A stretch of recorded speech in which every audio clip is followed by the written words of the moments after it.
هذا الباش مهندس والخبير البنغالي صلاح الدين رحمات. رحمات الله بركاته. ابن المرحوم سمع الله من حمده.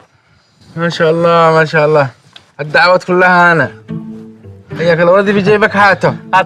يلا المكيف شو يصلحوا لي المكيف خربان، الزباين هربوا. مكيف خربان. يلا ندخل. يلا رحمة الله وبركاته. هيا تفضلوا. الله المستعان. تفضلوا. يلا هلا وسهلا، حياكم الله. يا مرحبا. سعيد اشتيك تهزز راسك. هذا راسي الفقرات محرقة دهت. بنغلاديشي لازم تهزز راسك. بنغلدشت انا بساعتك. يلا شباب نطلع المكيف. الزباين هربوا. هذا في زبائن هربوا. ايوه الناس هربوا من المكيف. هسه مكيف. ايوه من الساعة كم قرح معوقات؟ ايش؟ مكيف هذا. انتوا بنغلاديش؟ عني في عنده شوية كلمات تعلمها من اليمنيين. بس هذا في بنغلاديش.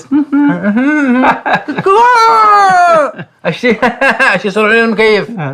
تمام مكيف. يلا هي بلا المهندس منكم. هذا المهندس، هذا كبير المهندسين في بنغلاديش. سريع. بنغلاديش تنادي منين؟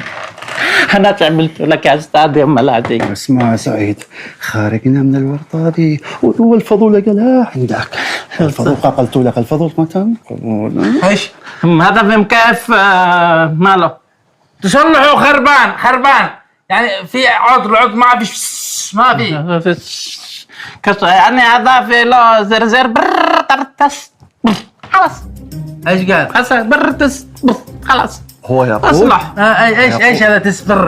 أنا بقول لك هو يقول المكيف يحتاج له صيانة، والصيانة هذه اشتي لها شوية يعني معدات وتس وبس والأمور طيبة. ما شاء الله.